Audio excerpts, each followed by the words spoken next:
2, 1.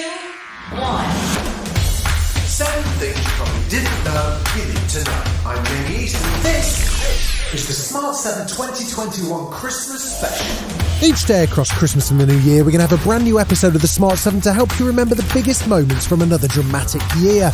Plus, we've got special guest hosts joining us who'll take us through the 7 biggest moments from the last 12 months, including Danny Dyer, Edith Bowman, The Bunker and Gabby Roslin. In today's episode, we're looking back at the events of the third quarter of 2021, the 7 biggest stories between July and September. In a year dominated by the pandemic, there were many twists and turns, with new variants, first Delta then Omicron, turning the government's plans upside down. We start with a look back at July the 19th, which was supposed to be Freedom Day when restrictions were lifted. But England was in the middle of the Pingdemic, which saw 500,000 people being told to self-isolate as a close contact, according to the NHS app. New Health Secretary Sajid Javid was one of those pinged.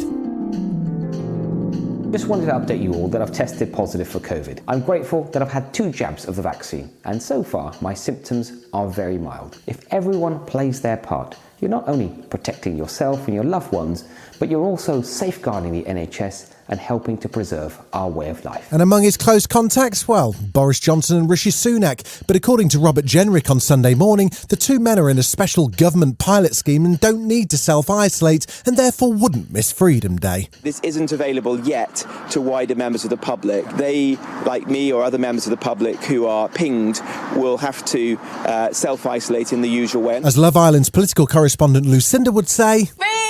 And after universal outrage, a sheepish Boris appeared from Chequers to explain that in fact he and Rishi would be self-isolating after all. Good. We did look briefly at the pilot scheme, but I think it's far more important that everybody sticks to the same rules, and that's why I'm going to be self-isolating.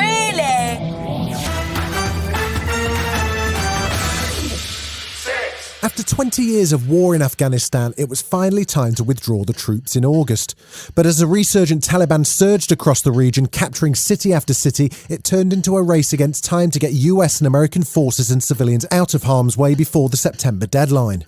Heroic efforts from the British Army and Royal Air Force meant Boris was able to announce the conclusion of Operation Pitting, which extracted over 15,000 from Kabul's airport. All remaining soldiers, diplomats and civil servants have now left. UK troops and officials have worked round the clock to a remorseless deadline in harrowing conditions. The Deputy Commander of Operations for the RAF, Air Marshal Jerry Mayhew, says the effort from the armed forces has been extraordinary. For the air mobility fleet, this is unprecedented, probably the biggest lift since the Berlin airlift, with 15,000 people in 2 weeks, but it's 165 missions by these aircraft behind us, so an extraordinary effort. President Biden addressed the American nation last night as he faces increasing media criticism over the US withdrawal, and he was clear and unequivocal about his position. My fellow Americans, the war in Afghanistan is now over. He spoke of being the 4th American president to face the prospect of America's longest-running war and said that, as he'd promised during his campaign, it was time for US troops to come home. Remember why we went to Afghanistan in the first place? Because we were attacked by Osama bin Laden and al-Qaeda on September 11th, 2001, and they were based in Afghanistan. We delivered justice to bin Laden over a decade ago. But he also had a warning for those that wish America harm. To those who engage in terrorism against us or our allies, know this. We'll hunt you down to the ends of the earth, and you will pay the ultimate price. 2021 saw a summer of sport, some of which was delayed from summer 2020 as we all got used to lockdowns and working from home. The Euro football tournament dominated June and early July as England finally made their way to a final, firstly with the semi-final penalty shootout. Well, it took 55 years, but finally, England's men are in the final of a major football tournament. Gareth Southgate's team took it to extra time against Denmark, but the game finished 2-1 to England and they're now through to the final on Sunday against Italy. Here's that moment when Captain Harry Kane put England 2-1 up. Harry Kane on the spot for his country. Schmeichel saves! Kane is there to follow in! The world's most dedicated England fan, Ross Kemp, took it very well. Yes! Believe! Believe in yourselves! Yes! Yes! Manager Gareth Southgate, as always, was calm and focused. I always felt we would get there tonight, but I always knew it might be a tortuous path. We've been so smooth through the knockout phase that we were going to have a hurdle to overcome. We knew Denmark were a very good side. They had huge support with them to lift them. But despite the optimism, it wasn't to be. In the end, football didn't come home. England lost on penalties to Italy after extra time. The game started with an early goal from Luke Shaw. Walker is charging past Trippier, but it's Trippier who'll cross, and it's Luke Shaw!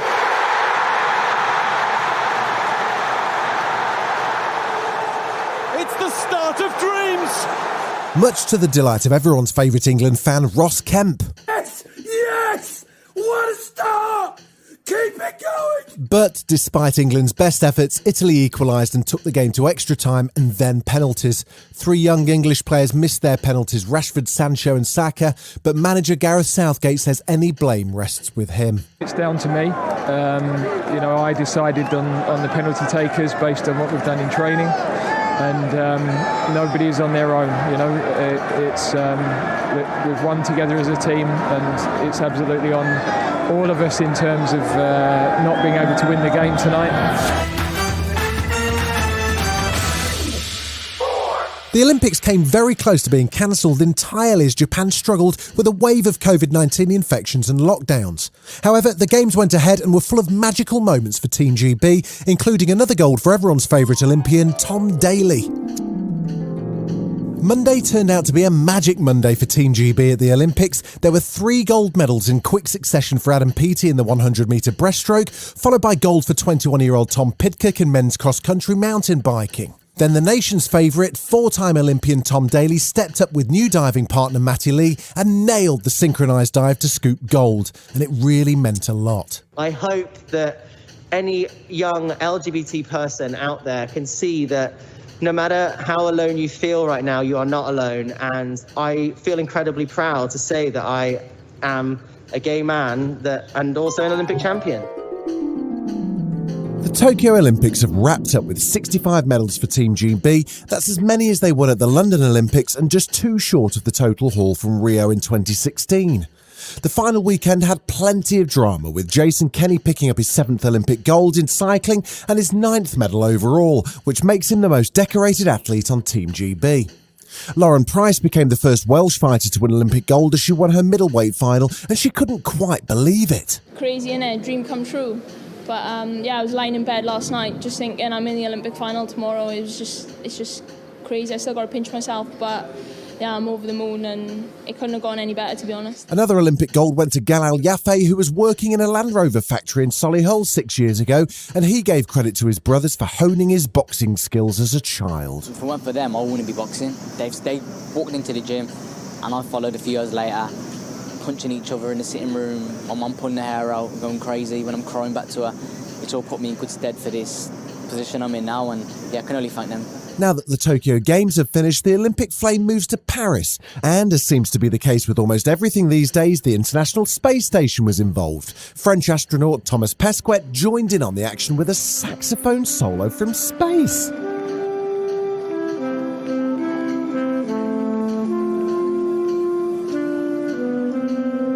Still to come on this New Year edition of the Smart 7, the Billionaires are racing to space and tributes to one of rock and roll's greatest drummers. Right after this. You're listening to the Smart 7. If you're enjoying it, you might also like the Smart 7 Ireland edition. Just search and follow us on your favourite podcast platform.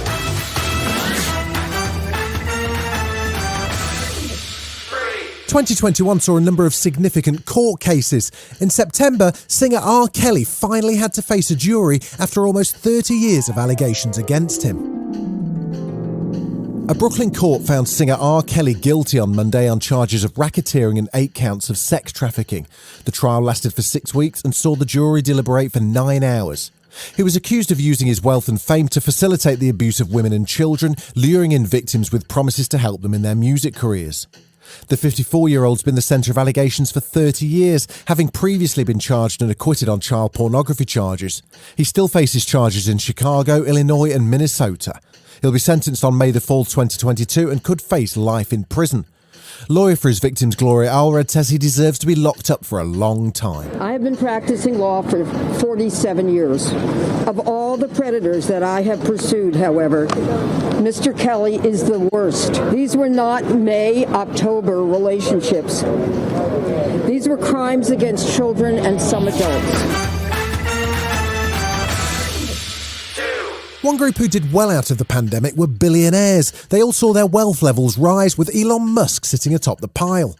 Not content with their hoards of gold, two of the planet's billionaires found themselves in a race to get into space. The billionaire space race had a winner yesterday as Richard Branson aboard Virgin Galactic's rocket plane Unity soared 53 miles into the sky and onto the edge of space. Richard was of course delighted to fulfil a lifelong dream. To all you kids down there, I was once a child with a dream, looking up to the stars. Now I'm an adult in a spaceship with lots of other wonderful adults looking down to our beautiful, beautiful Earth. To the next generation of dreamers, if we can do this, just imagine what you can do. But that wasn't the end of the race. Jeff Bezos also wanted a piece of the interplanetary action. Yesterday saw another billionaire launch themselves into near space. 5, 4, command engine start. 2, 1. Amazon founder Jeff Bezos headed briefly into space on his unusually shaped rocket, spending about 11 minutes off the planet and returning safely, if slightly anticlimactically. He, though, seemed very pleased about the trip. Oh my God! And then in a slightly odd thank you speech, he managed to alienate pretty much half of the planet. I want to thank every Amazon employee and every Amazon customer, because you guys paid for all of this. Thank you from the bottom of my heart very much. There were more celebrity deaths in the third quarter of 2021, with comedy greats Jackie Mason and Sean Locke, director Richard Donner, Girls Aloud singer Sarah Harding and more passing away. One of those who passed in August was Rolling Stones drummer Charlie Watts. There was really sad news on Tuesday as one of rock and roll's greatest drummers, Charlie Watts of the Rolling Stones, died aged 80 in a hospital in London. He joined the band in 1963 and his distinctive drumming style was part of their huge success, which spanned almost 60 years and saw them hailed as one of the world's greatest ever rock bands. He was eternally modest about his rock and roll stardom, as captured in this 1990 documentary. It's work, isn't it? I mean, I just don't think about it, actually. Best not to. But I mean, dead years ago, I thought about it. Tributes have flooded in from the music world, including Elton John, Questlove, Joan Jett, Ringo Starr and fellow Beatle Paul McCartney. Rest in peace, Charlie. Charlie was a fantastic drummer, steady as a rock. Love you, Charlie. I always loved you. Beautiful man. This has been the Smart 7's review of Quarter 3 for 2021. We're back tomorrow at 7 a.m. with Quarter 4. And my goodness me, what a quarter it is. From all of us at the Smart 7, Happy New Year.